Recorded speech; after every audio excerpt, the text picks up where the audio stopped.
morning Pillaging show. Chris4Raiders, oh, Raider Nation racing, oh, Pillaging just for Sundays, oh, Chris, we don't miss, Chris don't miss, Chris don't miss, when it comes to this Raider classic, we don't miss, Raider Nation, we don't miss.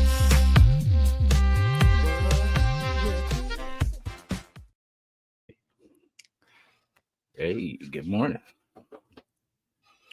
What is going on, guys? Good morning, football fans. And we got a special guest today. How you doing, Raider Nation? Yeah, we got Chief in the building, man. Salute. You know, I know we had him on earlier in the season, and we talked about this matchup, you know, building up to, you know, the bye week and everything like that. And Chief is here to talk this matchup, man. It is in about an hour and a half-ish, so we almost there. It's almost time. Well, I mean, if you remember when I first came on, I predicted 10 games, and it hasn't gone that way. And it's really on Geno Smith, right? The play from him. But I think all is forgotten if you go in an Arrowhead today and you win this football game, you go to 3-4, still your season, you still got a chance, right? You got that 2-game winning streak. You won in Tennessee, and then now you won in Arrowhead. So to go 3-4, it's big for them. This is like their season right here, I would say. 2-5, you're probably not going to go to the playoffs. But if they manage to go 3-4, somehow get a win today. I know they're big underdogs, but we all know AFC West, close games, like throw out the records. It doesn't matter how good the Chiefs are playing. It doesn't matter how bad the Raiders are playing. Somehow it's always like a 21-17 game, 23-17. That's what I'm predicting. Yeah, you look at this way when the AFC race is pretty tight. I mean, you got the Chargers 4-2. You got the Broncos at 4-2, and you got the Chiefs at 3-3, and the Raiders at 2-4. Raiders win this game, the Chiefs and the Raiders be tied. The Raiders would be in third place because of a tiebreaker. They haven't played each other yet. The Broncos and Chargers haven't played each other yet, so they can sit there and beat each other up all they want to, and then we'll see from there. The fact is, like you said, this is a must win. This will be a great turning point for the Raiders organization. And as far as Geno Smith all forgiven, now we're not going to forgive him for what he did, because there's a couple of games he threw interceptions. We could have won those games, but it's not forgiven. But we'll probably get like, okay, let's see, can you do better type thing. You know what I mean? You know, Chris, I went back and I looked at those 10 interceptions, and 4 of those were tipped. Yeah. So is it really? Is he playing really? I mean, I know he's making mistakes, but I mean, those were tip passes, a little unlucky on those 10. So I don't know. I mean, I think he's not really playing as bad as people think he is, but yeah, he's got a chance to rebound today for sure. Yeah. Well, the Raider Nation don't see it. I see it your way. You're right. You're right. A lot with tip passes, but the nation, when you talk to them, they don't see it that way. We look at like, actually threw the ball to the other team and say, well, he really did. It's just tipping the air, and tip balls in the air is anybody's ball. But, he has a chance to, like you said, make up for it, have a decent game, not have a great game. He got to throw 400 yards, but he does have to control the ball, move the ball, and keep the ball in his hands. That's what you have to do. That's the main key to winning for you guys today. He has to have 0 turnovers. If he turns the ball over one time, they're going to lose. He's got to have 240 yards passing, 2 or more touchdowns, and he's got to be mobile too on third down. That's how you beat this Chiefs defense. You run right up the middle on them, just like Trevor Lawrence did on that primetime game. So Geno, it's on him today, but Genty's got to take some pressure off him.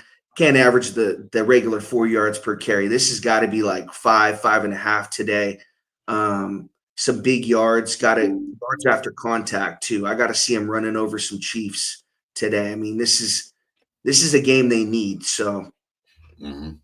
What kind of worries me about like the Chiefs defense too is that you guys go against Patrick Mahomes and that squad every day. So I mean, you guys see creative play after creative play. So I mean, really, that's kind of where our offense has been struggling too, is that anything vanilla that we do is not going to affect you guys because you guys have some of the best at the position, doing it, especially at the quarterback position. So that's what I know. It's not going to be the coverage for us. It's going to be when the coverage breaks down. mm, It's not going to be. We're gonna, like you said with Geno, he has to run. He has to be the forgotten man. That they think they got everything covered, and then he uses his legs, just gets the few yards, gets the first down, and keeps us moving. Keeps Patrick on the sideline. Jay, the Chiefs are in the back end of in the league in the rush defense. So they give up a lot of rushing yards per game. So if Genty and the Raiders can just hold on to this football, take some of this time of possession, I would say like 35 minutes to the Chiefs, 25 minutes in this game, about 10 more minutes, and they just control the clock and they keep it close, they got a chance. Yeah, that's the key to the game. They had to keep Mahomes off the field because Mahomes is one of those guys. If you give him 2 minutes, he'll probably score more than likely. Exactly. We got to keep him off. We got to get a lead, keep him off the field.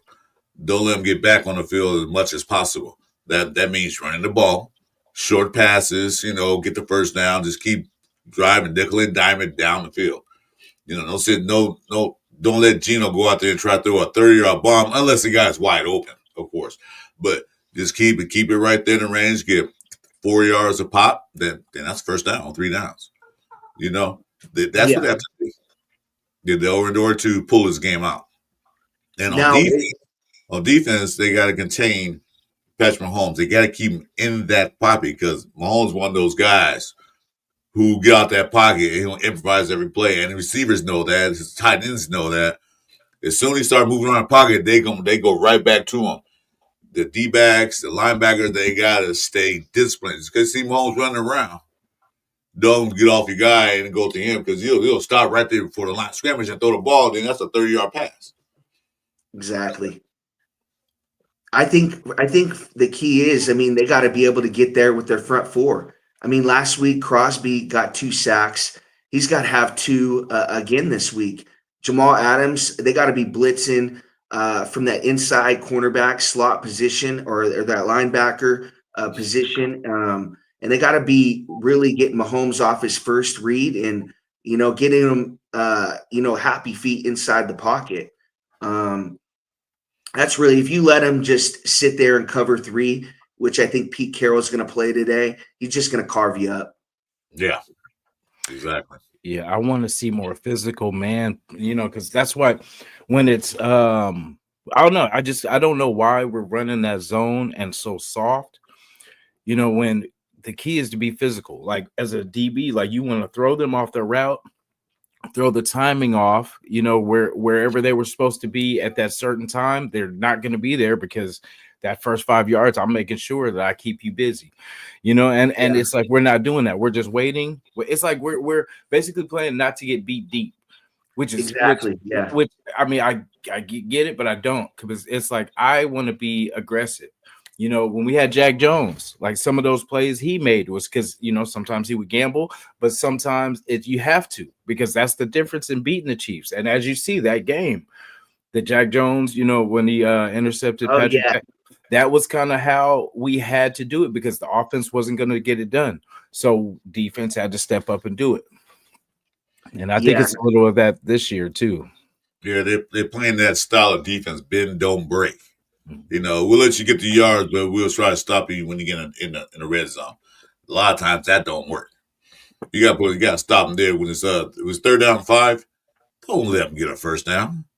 Our 3rd down efficiency is pretty bad for the teams because they say first, 2nd down we don't have to worry about it because 3rd down we'll get it anyway against the Raiders defense because they play that soft, like you said, that soft coverage. You 5 year. They only need 5-6 yards for a first down. You play 5 yards off them. That's easy. That's pitch and catch. Because you get that 5, you probably get the 1. And that's kind of defense we're playing. Not playing Chris, how do you think Caillou Blue Kelly has played this year? lousy. I don't know why he's in there. I don't know why he's in there. I mean, I know they got a rookie backup, Porter. And I feel like this. Throw him in the fire. Exactly. I was going Trial to say by the fire. exact same thing. You I think draft he's ready him, to go.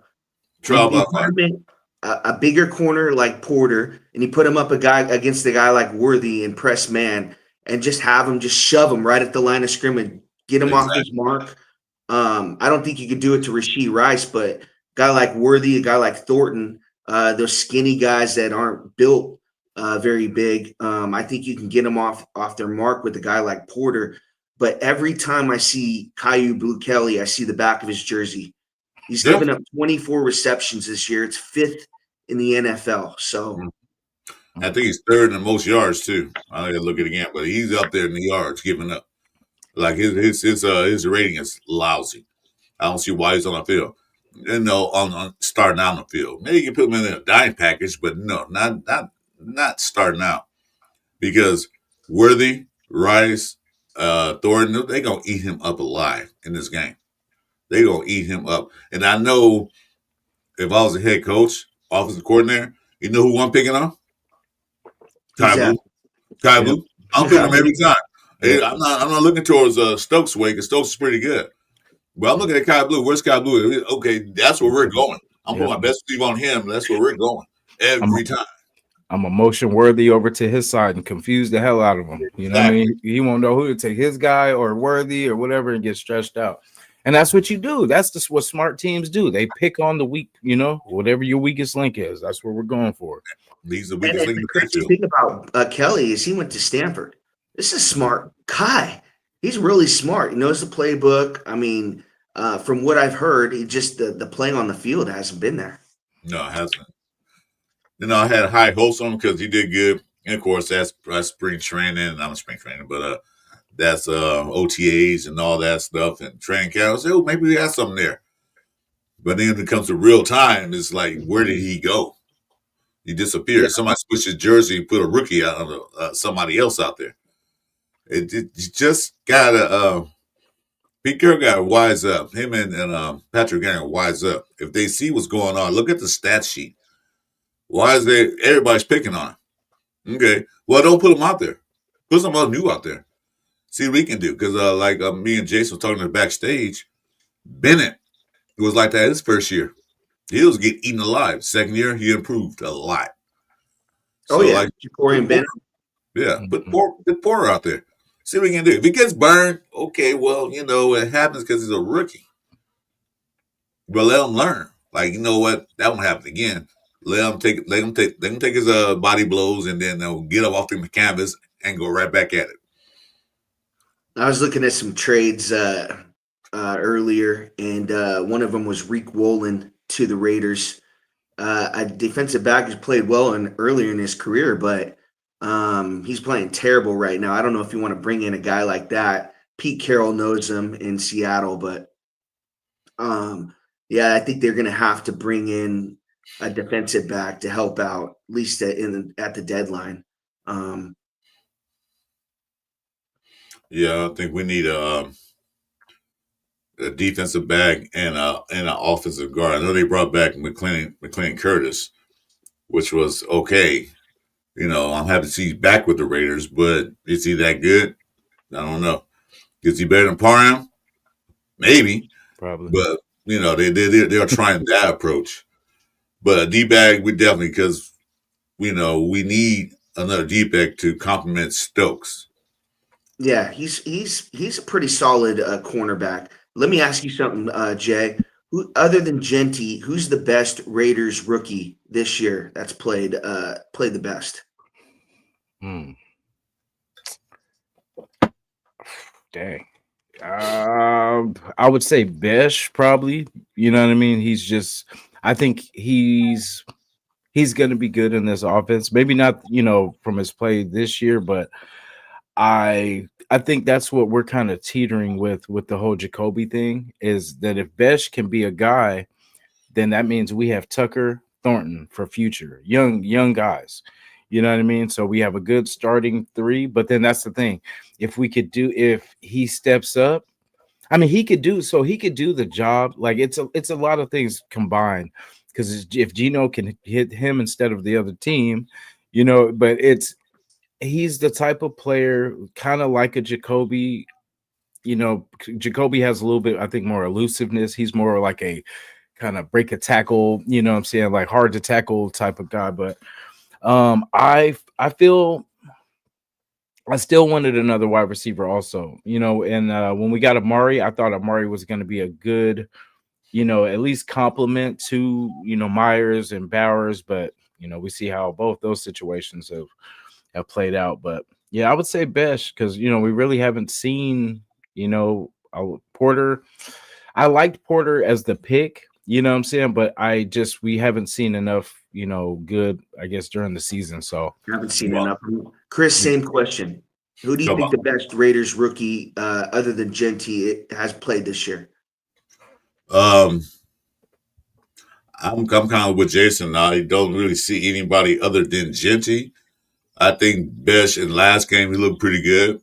I think he probably steps up this game because he has to play more because we don't have Bowers. So I like his route running. I like his tenacity. His like, I'm not going down. You can hit me all you want to. I'm not going down. You got to really hit me to take me down. I like his tenacity. That's what it really lacks for the past few years, tenacity. I say Besh. I was high hopes on Thornton, but he seemed to take inspiration. Plus, he's kind of small. He need to go in that weight room and eat some grits and beans or something, and put some weight on. So, I hope that next year he'll be a little better, a little stronger, because he's not getting separation. You'll think he would, because I noticed that some DBs, when they line up against him, they are scared of his speed, but they realize, like, if he hits this guy one time, it'll slow him down. That's exactly what they're doing. So I want Besh to succeed. He's a second-round pick, so come on. You got to do something. So you guys are both really looking for Jack Betch to come on. I remember that one play against the Colts, right? It was a 4th and 1, and Jack Betch goes in motion, and him and Genty run into each other. I'm not sure if you remember this play, but it pretty much summed up what Jack Betch's career, like, I don't know if he knows the playbook or what's going on, but he's slowly starting to figure it out. So I think you guys are right about that. I think he's going to eventually get it, and those boneheaded plays like that are going to stop, and he's going to eventually start getting first downs and touchdowns. Well, you got to remember, he didn't really play with the Raiders for a little bit. He didn't have OTAs off. I forgot what happened, but he just now getting to the flow of it, on how to play. Everybody's rooting for him. His story about his brother and the terrorist attack in New Orleans, like, I mean, dude, everyone's in his corner, even opposing fans. They want to see him succeed. Yeah, I think he will. Because, like I said, he has good route running, the tenacity, and he has hands. And that's why what Jason said earlier, that the Jacoby thing right now is probably looking kind of grim. Because if Jack Best break out and have a great game, Jacoby's gone. Yeah, I mean, it's leverage, right? This Tucker, him kind of developing is kind of leverage with Jacoby, right? I don't think you're going to be paying him next year. This is last year. He could get dealt at the deadline, right? Yeah, because they already reached out, made some phone calls. So, I like Jacoby Myers. He was a clutch for us, especially last year, because we only have one receiver and one tight end. But I understand he wants to get paid. That's understandable. I think they probably offered him some money, but I don't know if he want more. But if Jack Best comes out and have a breakout game this game, and then next week, bye. You can stay if you want to.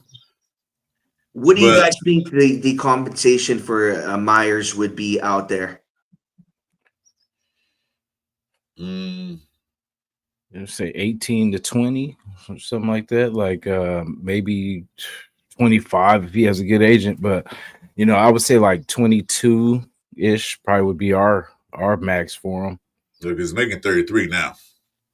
He's making 30. What do you think the trade would be? The trade capital for Myers? As far as a pick, I'll say a 4th round. Yeah, that's what I was thinking. 4th rounder, or like a 5th and a 7th round pick swap or something like that. Yeah, I'll take a 5th and a swap with somebody else they had that they're using, or a 4th round. He's not going higher than 3. I know that's not work. I mean, it depends on the team if they're desperate, because like say if you're making a push, you just lost a receiver, you know what I'm saying, and you need to kind of keep going. Like say for like the Rams, like how they lost Puka. Now say if it was more permanent, and then so him and Devontae already work together, all this kind of stuff. There's so it would kind of be like, yeah, we could spend a 3 because we're going for this chip. So you know what I'm saying, but like I said, it depends. What about the Patriots? You've already played them this year. You're not going to see them again. He can't hurt you. Trade him back to them. They want him. He's played there before, and I think you'll get a solid trade in return. I can see that because he is McDowell's boy. So McDowell's did bring him in. I can see him going back to the Patriots. But it gotta be worth something. It can't be just something. Oh yeah, you're gonna have to win that trade. You're gonna have to win. I mean, they're getting a 100-yard wide receiver. I mean, you don't know. I mean, but he's in that range of 70 to 100 every single game. Yeah. Yeah, he knows McDaniel's system, so that would be smart. Because I don't know who the receivers they have there. They got Diggs, right? Yeah, Diggs, Booty, or Boutoir. So yeah. But Kobe's not a field stretcher. He's not a guy that will go downfield and take a bomb.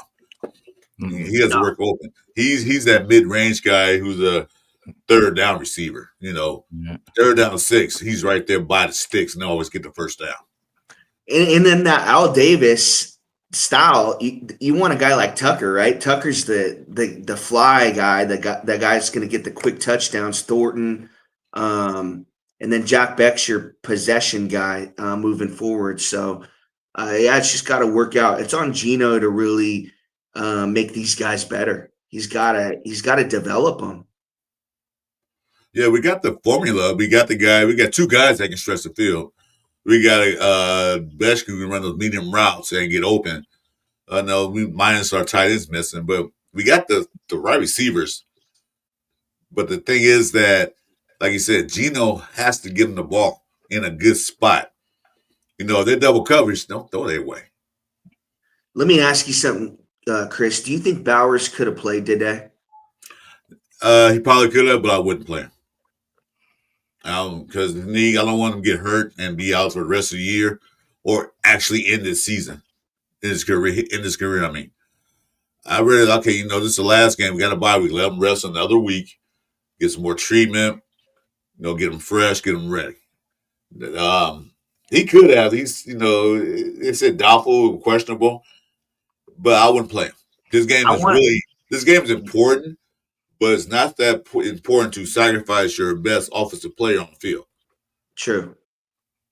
I wanted him to play. I wanted your best. I wanted to see the Raiders' best out there. I didn't want any excuses that players were out or anything. I wanted him Bowers to play. But yeah, we'll see you guys again later in the season, so you'll probably see him then. But let's ask you a question, Chief. What do you think about Rice coming back? That's gonna be a big impact on the game. Oh yeah. Mahomes is gonna find him early. He's gonna make a statement I think this game's gonna be on CBS, and the whole country is gonna be, half the country is gonna be watching. So I see him getting the ball to Rasheed at least 4 times in the first half. I see him trying to get him the first touchdown back. You know what I mean? Because when you have a quarterback that's good like that, it seems like every time someone comes back or whatever, they try to get him, TD or whatever. So I hope we know that. I hope we realize that. But here's the play that they're going to do it on too, Jay. Mahomes is just going to take the snap, a quick throw out to Rasheed. He's got a blocker in front of him, and he's just going to bulldoze in for the touchdown. That's like the play that they like to do. Just throw quick out to him, get him in space, and he's usually can run over a guy who's big enough. I see Caillou Kelly. I was gonna say I see they're gonna it. They oh, go yeah. motion. Where's they go look at where's Caillou? Where's Caillou? Hey, you see motion him, and I can see the Yeah. ball every time. I'm like, Chief called it. I'm like, Chief Yeah, called well, that's what they're gonna do. Mahomes is gonna pick on Rice. That's what Yeah. most smart quarterbacks, smart OCs, and smart coaches do. They look for that weakest link in the team, the defense. Who's the weakest link? It's Caillou. Who's the weakest link on the defensive line? I'm gonna say Kuntz is. They're gonna run towards him. Although Kuntz is a better run defender, is a pass rusher. They might look for Tyree. Chiefs have a guy named Noel Williams too. A lot of people have been trying to pick on him. Go Cal, from baby. Cal. From Yes, Cal, sir. 3rd round pick. He's been playing well. I can see the Raiders taking some shots at him today, seeing what the rookie can do out there. Jalen Watson, I mean, he's not a top 20 cornerback, top 30 cornerback. He's solid though. But I think whoever McDuffie's on, he's going to lock up. Yeah. So the Raiders are going to take some shots today against Watson and Noel Williams. We got to make Chris Jones run around because he's been getting lazy. I've seen him kind of not chase on some plays. So we got to, whatever that point is he gets to, we got to get him to that. I can see him getting gassed a lot. He's tired. Like, hey, he's tired already. And he's been coming out of games a lot. Not like in the past. He's been all damn every down, but now he's starting to come out. So they got to gas him. They got to run away from him or run at him to make him work early. Because guys, I don't think Chris Jones is as scary as Chris Jones once was. I don't think this is the same guy. Mm-mm. I really don't. I mean, he's taking plays off. He's got 1 sack through 6 games. I mean, he's beating blockers and stuff. He's just a step slow to the quarterback. That's him getting that big money, eating lobster and steak every damn night. You know, calm down. Man, we've seen it happen to the best of them. It does, you know. Our defensive line. I mean, if there was any weakness to our defense, it's our pressure. We can't get home. We don't get home enough. We can't get our hand up to block down a pass.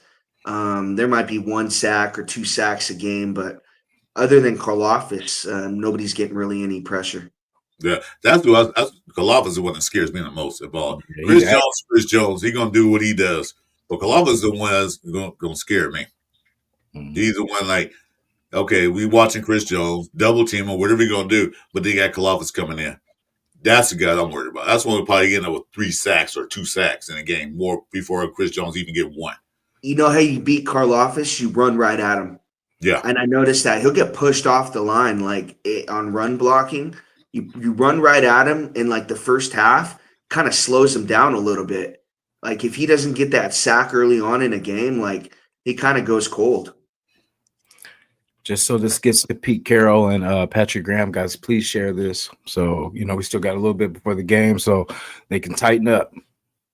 Let's get it. Yeah, just for me, is Pete Carroll going to be aggressive on defense? Is he just going to sit back and let these cornerbacks play off and throw quick throws out to Rasheed and Worthy, getting them in space? You got to be able to stop that.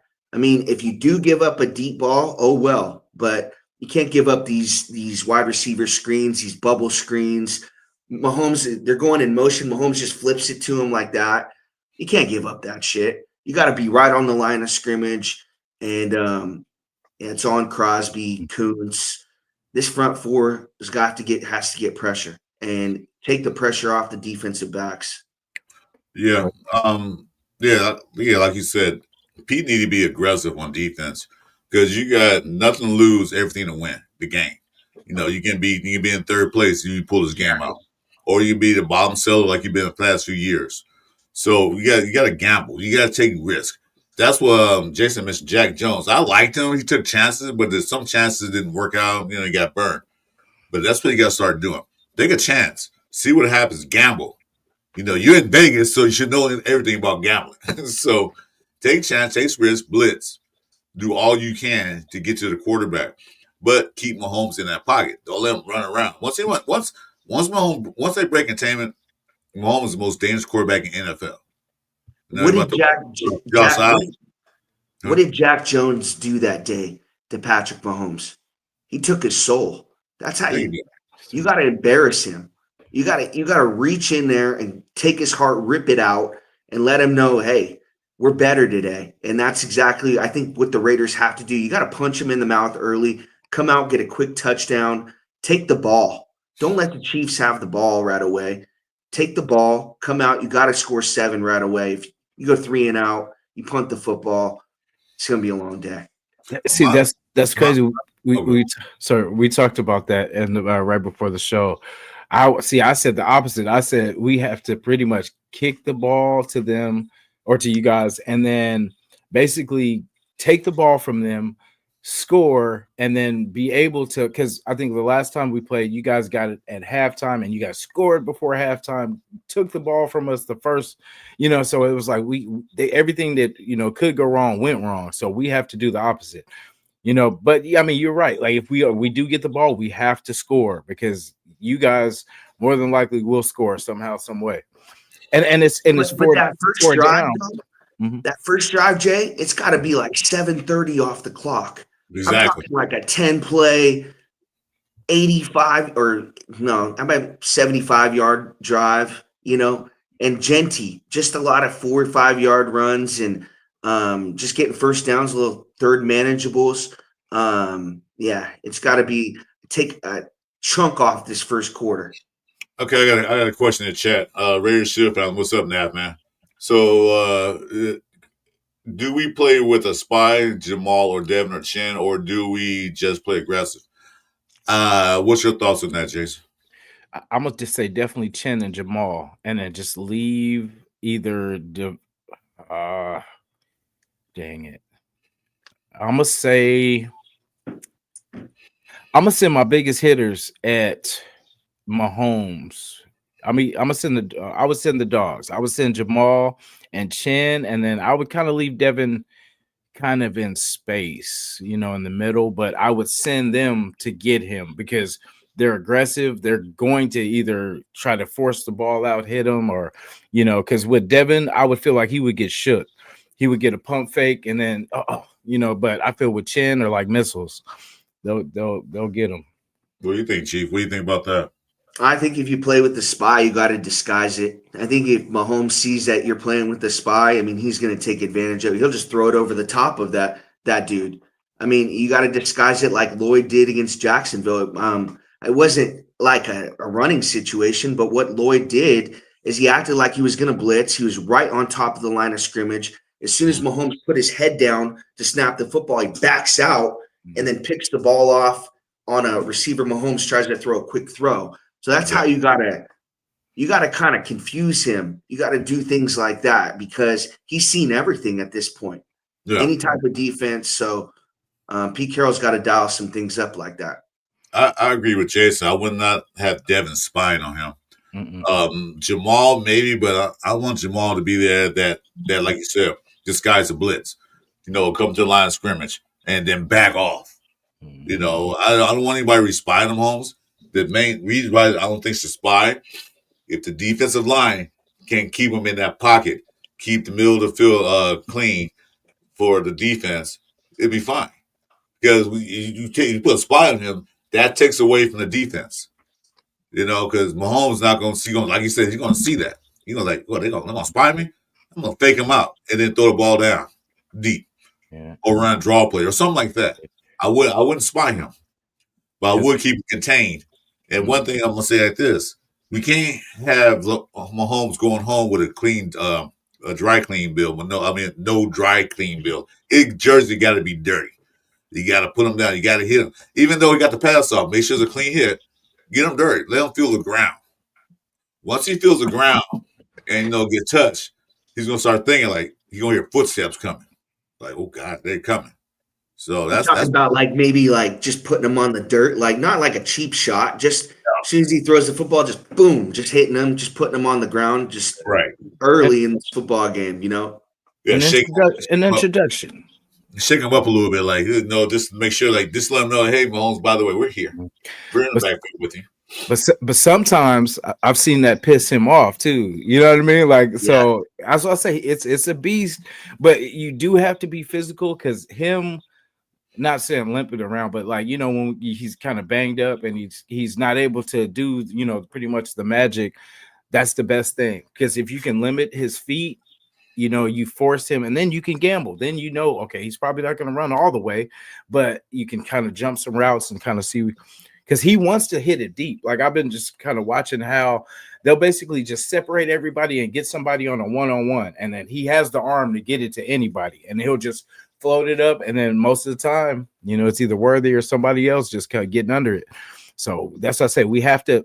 Him dinking and dunking is the best for us, because if he gets to where, you know, say if it's Caillou separate, it's got Worthy, and Worthy gets past him. I mean, you know, that's cook.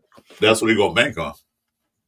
So if you see the Chiefs in like a 4th and 1 situation today, here's a play that they like to do. They'll have Kareem Hunt like as a lined up in a wide receiver. Then they'll call him in motion to like an I formation to the fullback position. Just hand it off to him in that fullback position, and he's getting like 2 or 3 yards each time. And they've been doing that for a couple weeks in a row. If the Raiders been watching film, they can kind of plug up that gap on that play. So watch for that first 4th and 1 situation where the Chiefs go for it. If Kareem Hunt goes to that fullback position, can, you know, a Raiders defensive tackle plug up that gap and kind of get a turnover on downs right there for him. So, I mean, if you've been watching tape on this team and you know their short yardage, there's only a couple plays that they do. Mahomes rolls out to his right. He's either going to run it and he's got one option to throw, or they do that fullback position with Kareem Hunt where you run it right up hand it off to him, just full head of steam.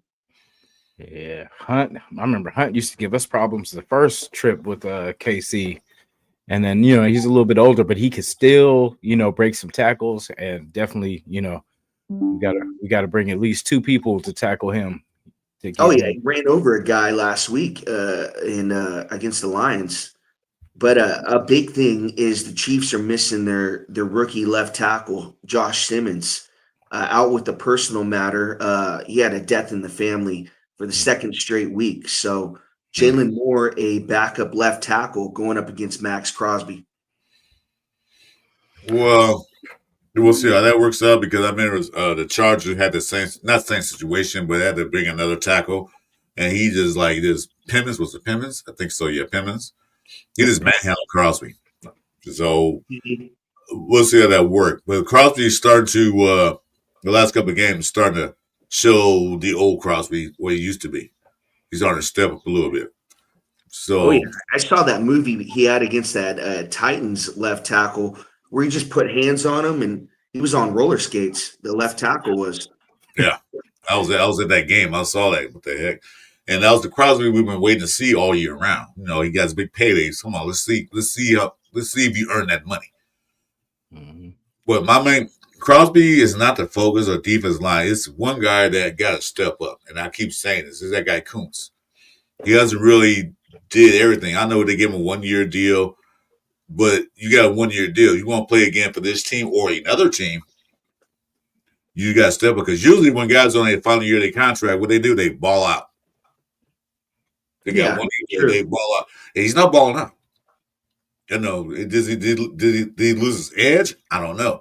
But, dude, you got 1 year. And then when this contract's over with, they'll think I'm like, man, you do that good. We'll pick you up. You can be a backup. We'll pay you $5 million a year.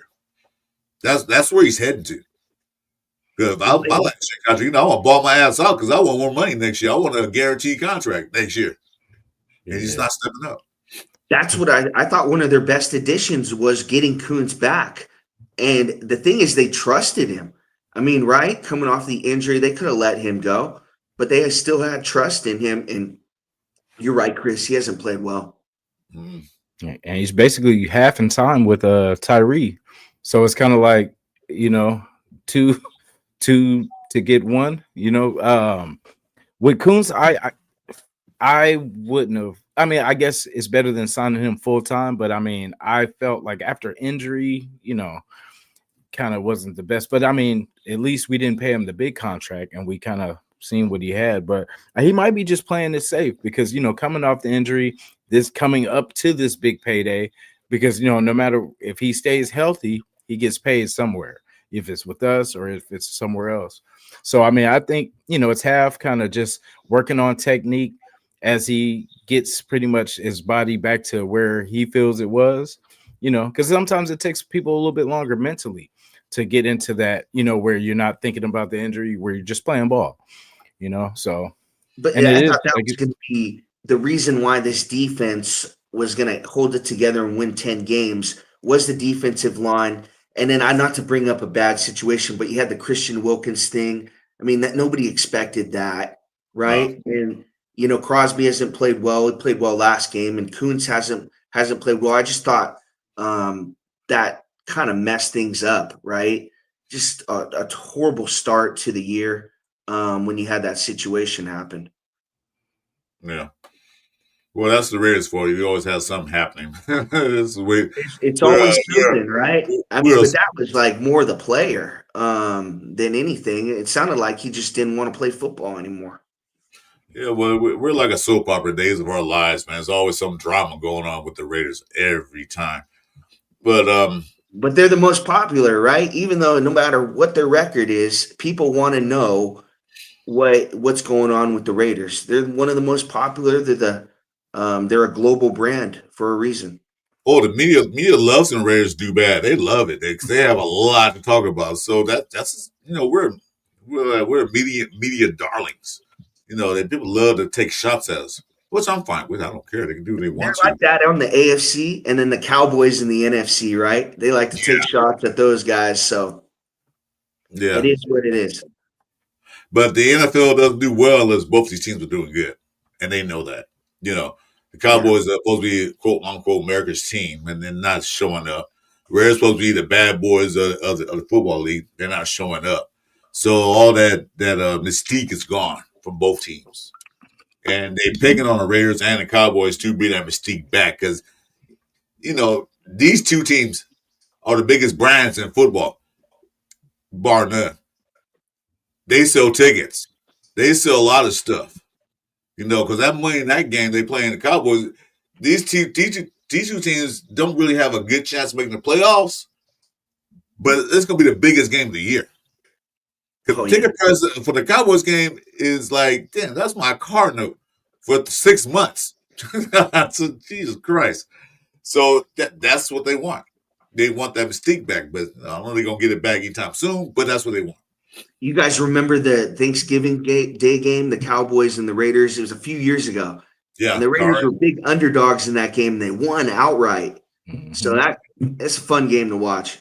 Deshaun Jackson, that was that where he broke on that little side route and then broke it all the way to the house. Yeah, see, they want that back, and they know it. Here's a crazy stat. Out of the 6 games the Raiders have played this year, they've held opponents under 3 times under 20 points. Mm-hmm. And then we had probably 9. And I was gonna say we like because there was that's our thing. Like defense has to give the offense multiple opportunities because for some reason we've been super dry, and it just takes that rhythm. You know, I think last year's offense was a lot worse. But then see that's the thing. We injuries crippled us again with Bowers and all these different injuries because Bowers was like the wild card. And I feel like we talked about Besh. I feel like Besh should get some of those routes. You know what I mean? Because with like I don't know the Jacoby thing or whatever, but with Besh, he could kind of do what Bowers because he can block and he can receive. You know what I mean? So he can kind of fill in some of those routes of what Bowers used to do. So I hope Chip kind of, because instead of scrapping the whole playbook, you could just let's plug him in here, see if he could do some of this stuff, and then that way it'll help everybody else too. Because even Mayer, it'll be taking some pressure off Mayer, and just if Geno can just get them the ball, that's what worries me is him holding on to the ball. Don't be a hero today. Just get the playmakers the ball. Just divvy out. Don't take a hit and fumble. Don't try to go for something crazy. Because I mean, I'd rather you take what you see and it's 100% there instead of taking a 50-50 ball. Take what's there. You have to take what's there, man, because Patrick's gonna do the same thing. He's gonna take whatever we give up. You know what? I see your point, but I'm looking at the schedule. The AFC West has some very interesting games today. You got the Jets going against Denver. And not Jets, Giants. And Giants they lost some games, but they have been looking better and better each game. That could be a upset right there. Because Denver supposed to be the team to take over the Chiefs. I mean, they're in first place or tied first place, but they haven't really looked that impressive to me on film, on tape, and all the games I watched. They had one good game, but then the rest of the games were kind of like mediocre to me. All these teams are beatable. I don't think there's any team in the AFC that anyone really is scared of, even Buffalo, even a team like the Colts, right?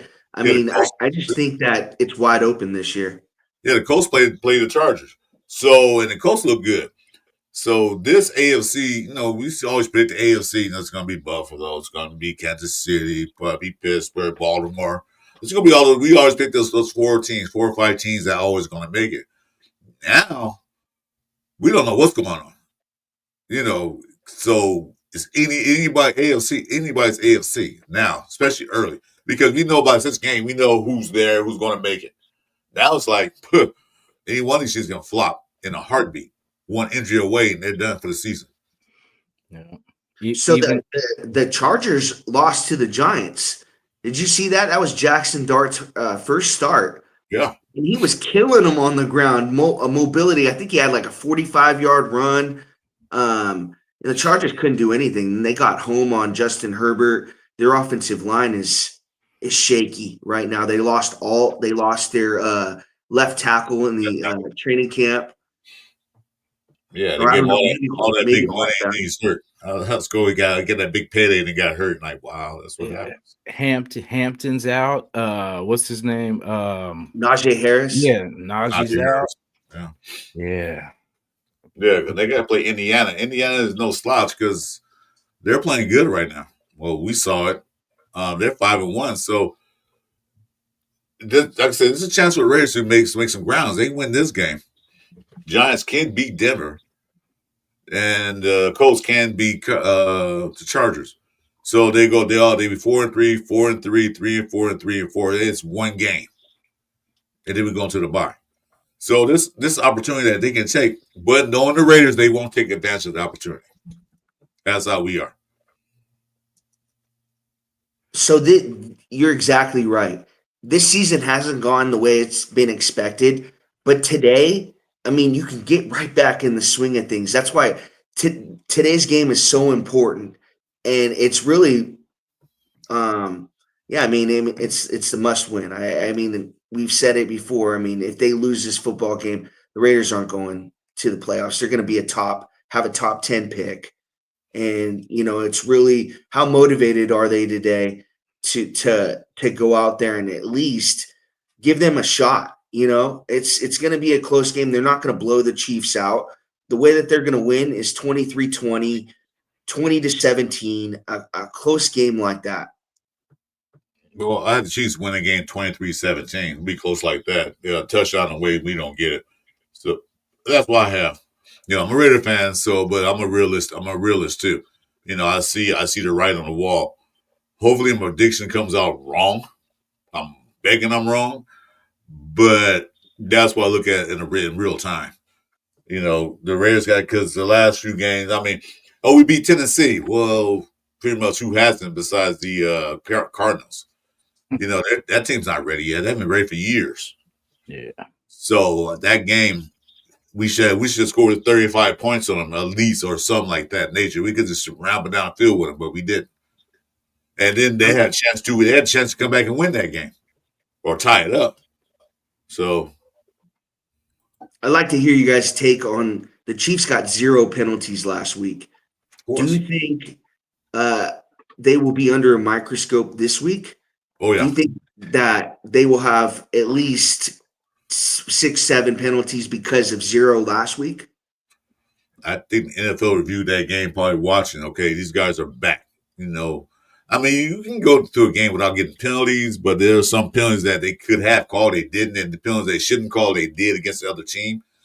So they're gonna be on the microscope. This referee crew is gonna be out there is gonna be on a microscope. Did you see the first drive for the Chiefs? Holding, bringing it back just to make a statement, right? Call a penalty on the Chiefs just to make a statement that it's not being rigged or anything like that. Well, I mentioned earlier another show that the referees are a team, like football team. They're a team, and the best referee group gets to go to the playoffs and Super Bowl. That means more money in their pocket.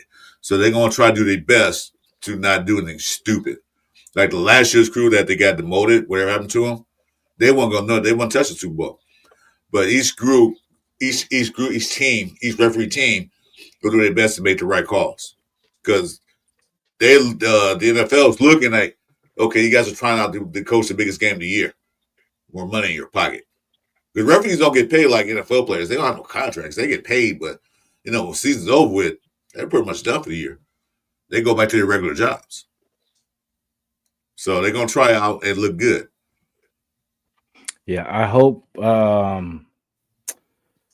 this is the game that they try to, if it's, oh no, you see the Chiefs aren't cheating. Look, they got more penalties than the Raiders today. I just hope it's today, and then we benefit from it. But and Chief, you guys know that you guys don't really need this game.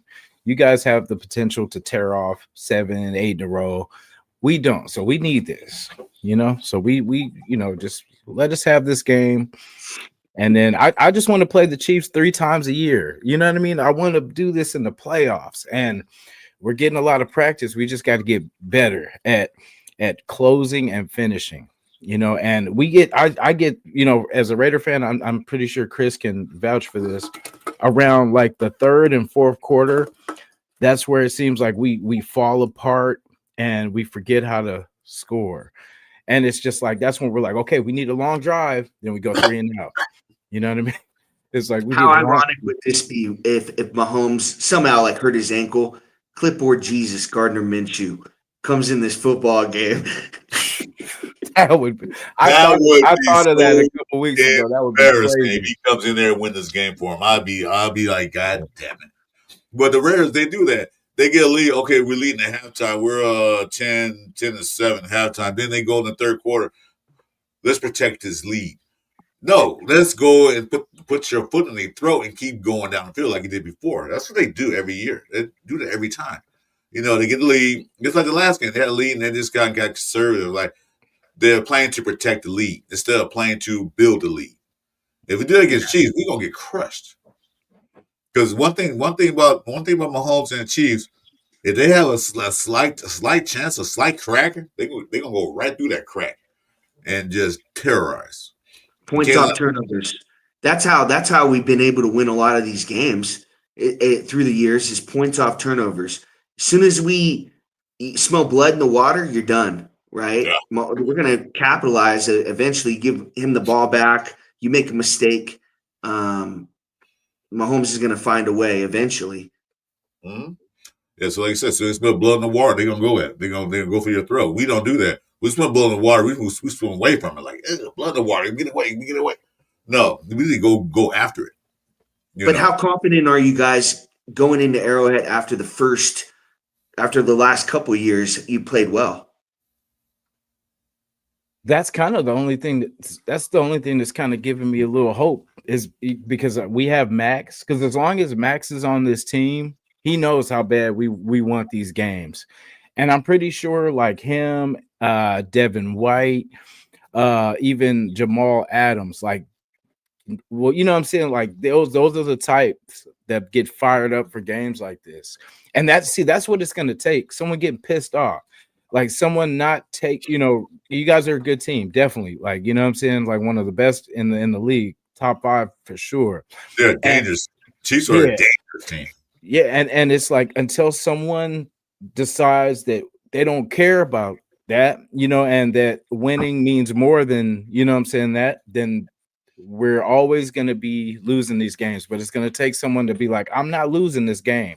We're not, they're not better than us. That, it's a mentality, so we just have to have that mentality and have it all the way to the end. We can't come out, shoot our load in the first quarter and then not do anything for the rest of the game. We have to, do what we do, learn from what they're trying to do, stop that, but at the same time, see the holes or where we can kind of maneuver on offense. That's the thing I want them to do. Don't go to the sideline with your head down, Geno. Figure it out. Talk to your boys like, hey, what did you guys see? You know what I'm saying? Like, what? Okay, they were taking the inside. Okay, cool. We're going to hit you outside next time. Just all that's what it's going to take. Just perfecting everything. That's why I say when we run these plays and we scrap them, that's so silly, because you can run a play, see what the defense, how they respond to it, and then you can finesse something under. Like, okay, instead of you going deep, we're just going to run you on a little drag or a little slant right here, and then just get you open. It's going to take that communication. I don't see the guys talking like they should be, on the sideline. It's just kind of like where they're mad that the last play didn't work. I'm like, okay, but what are we going to do moving forward? So all right, quick PSA announcement. Hey, Sonya, thanks for coming in. Okay, guys, make sure you guys like, subscribe to our channel. That's Chief, how he spoke up there. He has his own channel. He's a good guy. That's why we like him on the show. He tells it like it's real. He's a Chiefs fan, but he explains like it's real. So go and check his channel out. I know he's in competition. He's the hated rivals, but he's still a good guy. And above me is Raider Nation Jason. He's streaming on his show. Make sure you like, subscribe to him. And also, I'm Chris4Raiders. I'm 120 away from 500. I told you if I get 500, you know what happens. So hit the like, subscribe. And Sonya, thanks for coming in. Appreciate it. Chris, you want to know what's crazy is I've met more Raiders fans on here than Chiefs fans on my channel. I've had more Raiders engagement than I have Chiefs fan engagement. So it's kind of like I've became cool with a lot of Raiders fans out there, and it sucks that it hasn't gone the way that you guys expected, but today could change things. It really could. I mean, if you go into Arrowhead and win as 12-point underdogs, like, you're the talk of the town tomorrow. Sonya, yeah, he could play today. We talked about that earlier. He could, but then they're going to send him resting because after this game, it's a bye week. They're going to let him heal because we don't see your boy. His boy is Brock Bowers. It says she's Georgia. Oh, really? He's not going to play. I wouldn't play him today now because you want to get out there and injure more than he's out for the rest of the year or see a career-ending injury. So he won't be playing today, but he'll be back probably after the bye week. So he's still out. That's a good take, Chris. But I think I would have had him out there as a decoy. Even if you're not gonna, throw him out there a couple plays, and if he's not 100%, I mean, just throw him out there. Maybe some blocking situations. Have a decoy on third down. I mean, have someone come underneath of him. Have him open some things up. Tucker over the top. Bam. You know what? That's what a lot of injuries happen. The unexpected play, blocking, somebody falling back of your leg, but your knee, doing that. That's why I wouldn't take a chance on him. I would not put him out there at all. You're probably right at the end of the day. Yeah. Not because most offensive linemen and most of these guys, how they get injured? Somebody falls in the back of their leg, or they cut on the field wrong, a non-contact injury. I wouldn't even take a chance on that. Because he's the most valuable offensive player we have, bar none. Next to probably Genty. Mm-hmm. That's probably it. But I wouldn't take that chance because without him, the Raiders offense has been kind of sluggish. Because you don't have that go-to guy. My Mayor showed up last week and hoping to continue doing that. You know what I wanted to see too is say Mostert, like you have your receivers out, you got Genty, single back, then you motion Mostert into a jet and give him the ball. You know what I mean? It's just something different, just something that they wouldn't be, because they're going to be like looking at Genty, and then all of a sudden you swing Mostert, so they got to kind of, well, what's this? And then I would give it to him because he has the speed to, do something with it. Jay, you're big on that two-headed monster. Yeah, I've listened to you talk a lot. You're big on, you want a running back and then another guy in there, and I was kind of more like, you draft a guy at 6, throw him out there 25 times, give him 25 carries. And one game, Genty had a good game. I mean, they've given him the ball since he came out and said he wanted it more, but he's got to do more than 4 yards per carry. 23 carries, 75 yards last week. He got to do more than that. He got to do way more than that. He's got to find some holes, be patient. Yeah, it's how they give last week they saw that Geno wasn't doing anything, and then most they're gonna stack that box. That's what they was stacking that box. And then they try to run Genty on inside, which is our weakest offensive line spot, is those two guards. Well, that one guard. Now they say JPJ's okay. And they're trying to run inside. Why is he running inside? I don't know. Have him sweep outside. You know, they try, and they have Mozart try to run inside. Like Mozart is not that kind of running back. He's an outside guy. Yeah, he does his damage on the outside. You know, go against the linebackers and D-backs. He's not an inside runner, and they had him running inside, which doesn't make no sense to me. That's what I don't get when Chip Kelly does that. Like, we'll make a good play, and then he'll go to that inside run. I'm like, bro, stretch the defense out. You're running, you're losing your smallest player. You know, he's a beast, but he's your smallest player into the biggest teeth of the defense. You know, the biggest pieces, the DTs and all that. Like, get him to the outside where he can, you know, shake some DBs and backers. Damn, the Rams are destroying the Jacksonville Jaguars. Your boy Devontae caught a touchdown. Kill him. Another, damn, I think that's 3, because I seen he had 2 earlier. Nice catch. Yeah. I still remember when Devontae, you guys remember when Devontae pushed that security guard and KC's going off the field early and he just smacks that guy down. Yeah. The guy's on the ground and he's so scared. He's like, oh my God. I thought Devontae was going to step on him or something. Yeah, I think he wanted to sue Devontae and said, no, you're in the way, dude. He was walking through and you're in the way. He pushed you. Get out the way. Yeah, that was hilarious. That was McDaniel's first year. And that was when we were losing all those like games within, I think, a score. And yeah, that's where Devontae and Renfro ran into each other that last play of the game. They could have won, yeah. Yeah. Oh, that was wicked, bro. That was because you know that's the typical Raider game where we're in it to the end, and it's like, oh, we can do this, and then that happens. But I'm telling you, don't you guys always play this well at Arrowhead? It's like the game is always close. How the hell could it be a 12-point spread? I don't. If you're not putting your money on plus 650, the Raiders, I would at least take a shot at it. Throw 20 on it. Shit. Right. I know, right?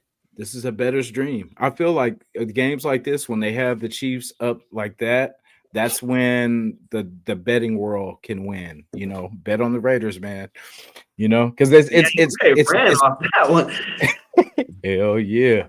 I like Sonya's take right quick. Brock won't play that though. He's out there. He's gonna play full force. That's what I saw. Now keep him out. Just let him just watch the game. Let him relax, get better. So yeah, I won't do about that. I thought, you know, maybe put him out there 80% and you just have him run a few routes, you know, have him, you know, just maybe 3 catches, 20 yards or something like that on some underneath routes. But yeah, he'll take that one tackle, one hit that could just like boom, he's out for the season. I don't want to see that.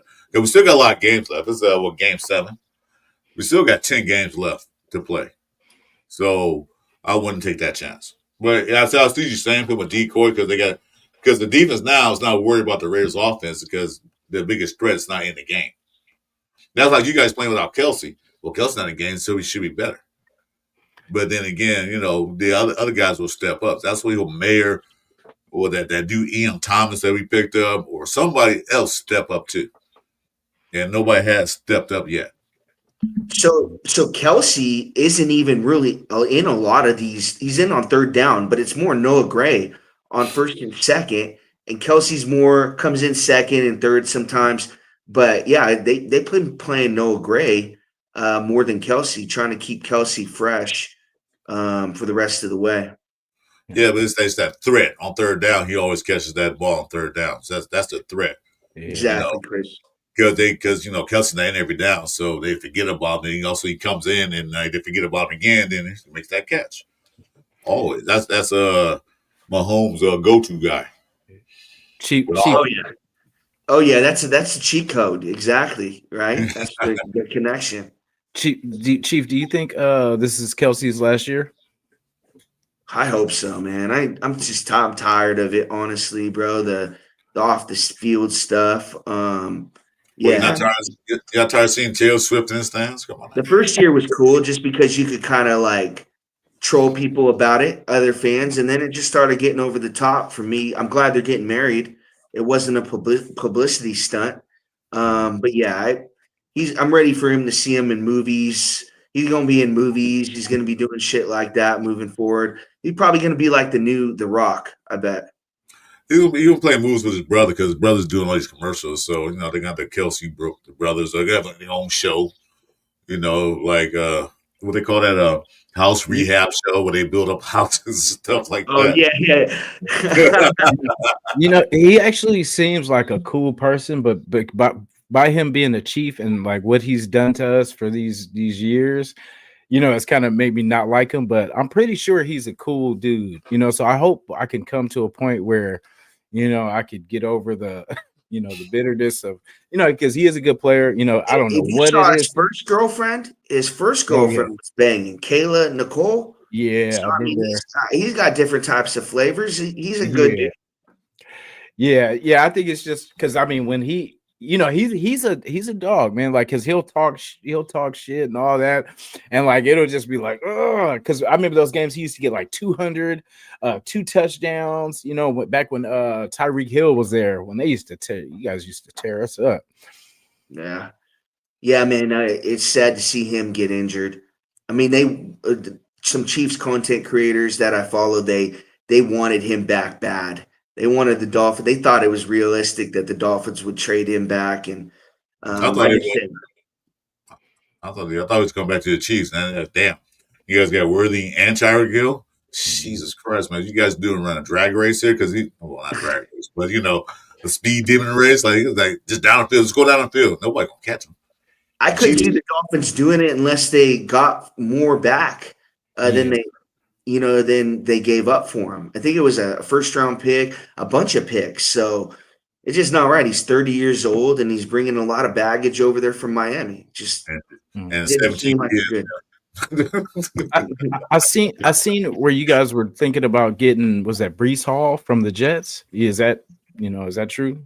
Now I might be more along because I think he's 25, 26. Now that one would be, I would like that one a little bit more, but Pacheco, Kareem Hunt, and Brashard Smith, a 7th round pick out of SMU, is just fine for me. I don't think we need to reach and give up draft capital for Breezy Smith or Alvin Kamara, any one of those guys. Mm-hmm. I'm good with what we have at the running back position. That's right. I did hear the Kamara thing too. That would have been crazy too. Kamara's kind of getting up in age. He's still productive, but it's getting up there in age, and plus he had a couple of injuries. I won't give up much for him, but he is a valuable player. I give that. That's the only thing the Saints have is Kamara. Other than that, they don't have anything going for him. Think about it though. If you're the Saints, do you really want to give up Kamara for like a 6th round pick? He's done so much for your franchise. That would be disrespectful. Yeah. Right? I'm looking for a 2nd or 3rd. If I'm going to give up my guy, but he's 30 years old, averaging 3.8 yards per carry. So Mario. Yeah, that's their whole offense. Well, him, they wouldn't really be doing anything. Well, I mean, they got a couple of players that's doing things, but a 6th round pick for him, that's a steal for the other team. That's a loss for you if you give him up a 6th round.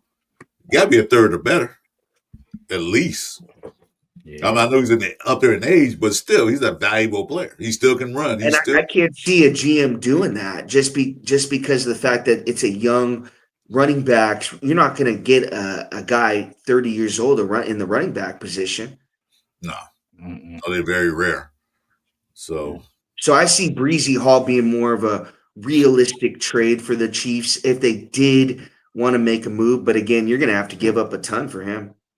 Yeah. That's why I don't think we're going to make any moves as far as getting, going to get players, because I think basically it depends on how, this game shakes out the next, of how we're either focusing on next year, seeing what we got on the roster and then kind of moving towards getting prepared for next season. But I really don't see us making unless we say we go on a tear. Well, we got to win this game first. But I don't know anything that's gonna kind of, not one move is gonna, change really. Yeah, it's really not gonna do much, and I think we need our picks more than we do need players. Well, the good news is that after the bye, we do get a safety back, Lion Johnson. They did move that, let's say, McClinton Curtis to a practice squad. So they're making little small changes, and they see what's going on. And see, that's why I do like this coaching staff is that they see, wow, we need help at that position. So they bring in guys in.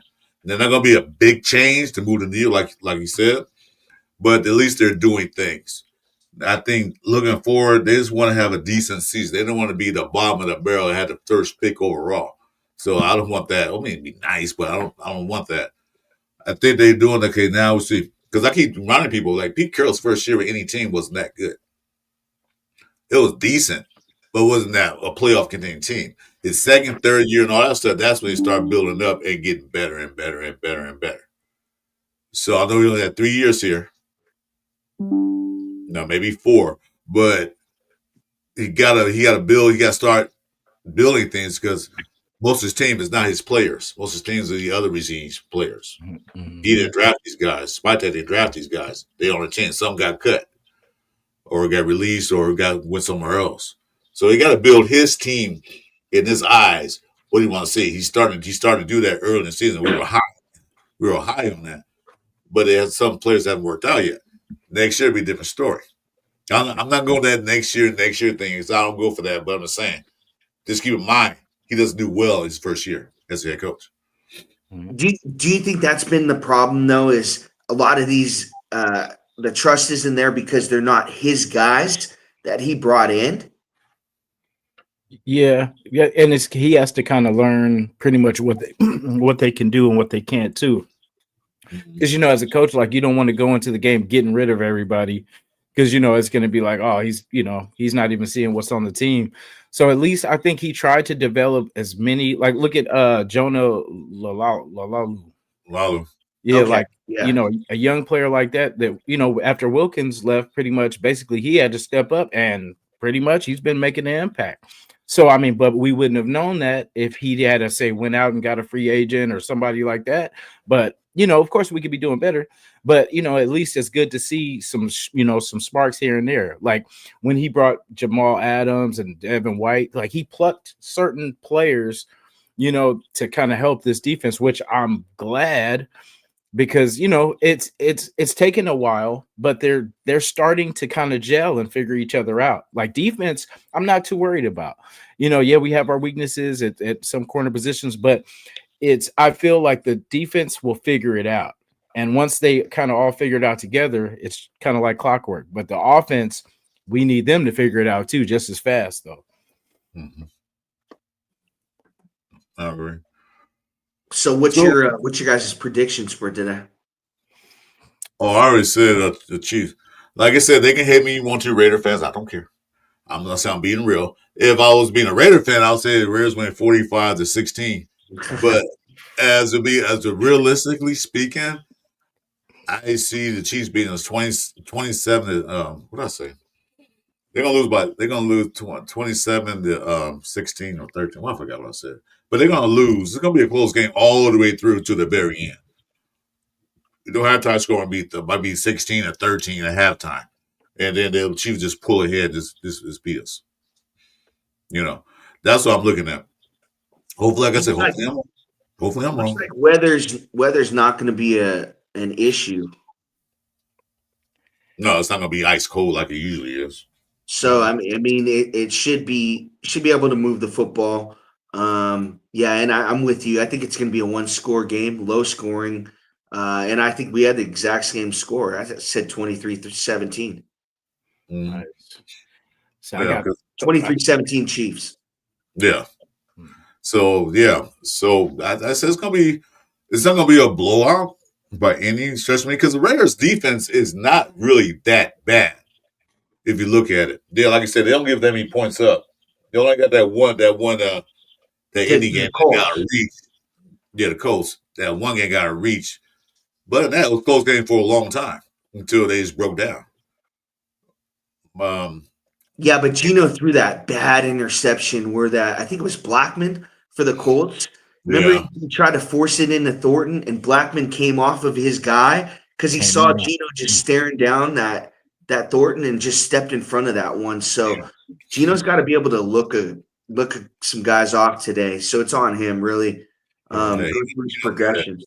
Yeah, he stares receivers down like, Yeah. Jesus, dude, look off the guy. Stare up a little bit, then look off into somebody else.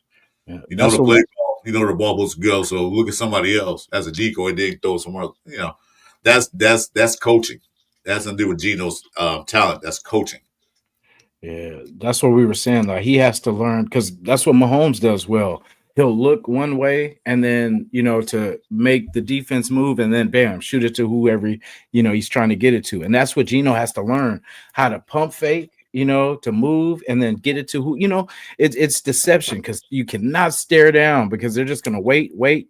And they know your motion by now. They've watched you on tape for weeks. You know what I'm saying? So they know, they know your tails. And that's why this is the week where you change things up. Like whatever your tail is, you're giving up that tail just to do something else because you know that they're on you. Jay, it's pre-snap. He's got to be able to tell where those Chiefs linebackers are going to be. Tranquil and Bolton are coming, right? Chanel's not really the blitzer, but Tranquil and Bolton, he's got to know where those guys are at full time. I think the Chiefs front four hasn't been getting home at all, really. So the Raiders can block and give him time out there. I can see that. Yeah, it's going to be in a good AFC West game, guys. Yes, sir. Yes, sir. So as we wind down here, Chief, got any final thoughts? Because it's 10 minutes of game time. I'm gonna go get ready. Go get my snacks on. Yeah, definitely. Final thoughts. Just I think the perception of this game was a Chiefs blowout, but anyone that has watched this game in Arrowhead the past 5-6 years knows it's close. And I think that there you go. It's gonna be a close game. I just think that the perception's wrong. There go the Chiefs fans in there. Yeah, I was gonna say we got one. We go. We have time. I don't think it's gonna be a blowout because we play AFC guys twice a year, AFC West twice a year, and most of the games, 90% of the games are always close. They always come down to the end of the game. So I don't see. Like I said, I should put money on that 11.5 points or 12-point favorite. Like you should put some money on that because I don't see that unless the Raiders just fall apart. Yeah, we want to end the game with the ball because we do not. With Patrick on the sideline with his tongue hanging out is how we want him this game. Well, at the fourth quarter, we're just wanting the ball back, and then us just doing what we have to do. I want the most creative Chip Kelly plays. Our most efficient plays have to, lock this game in because it's gonna. Whoever has the ball last, I believe, will win the game. Yeah. Guys, thank you for having me. I appreciate it. I'm gonna cut out, and we'll talk after the game, and hopefully we see a good one. And you're always welcome to come in, Chief. Nice talking with you, brother. Good talking to you guys. Appreciate it. Appreciate you too, brother. Good luck today. Hopefully Patrick stomped his toe right before the game, though. But anyway, we're going to. So I like having Chief on because he's real. He's not one of those guys, So, but anyway, Jason, I'm going to go get ready. Yes, sir. Meet me at the end of the show. I'm going to go do something right quick. Meet me stay in the studio. I'll be right back. Okay, for sure. All right, guys. With that being said, Raiders and Chiefs today at 10 a.m. Pacific time, 1 o'clock Eastern. Let's get out there. Let's root for them. Let's go. Let's go. Let's go. We win this game. We be in third place because we had a tiebreaker with the Chiefs. And depending on what the chokers and the donkeys do today, they both can't lose. And they'll be one game back. So that is in a nutshell. That is a nutshell right there. We could get back in the race. We could look better because it's still tight race right now. So anyway, with that being said, Jason. Yeah, buddy, man. I ain't got to get y'all fired up, man. It's here. It is time. So we just need to do what we do. Let's get behind our quarterback, man, and just hope he balls out, and all will be forgiven for me. I can rest through the bye. 2 good weeks of a win, and we back in it, man. So let's do this, man. The NFL needs the Raiders, man. So let's do this. It's like like faded 420 finger and said, let's go. Let's effing go. Let's effing go. All right, guys, we'll see you guys in the next podcast. Have a good one. Thank you, everybody. Appreciate it.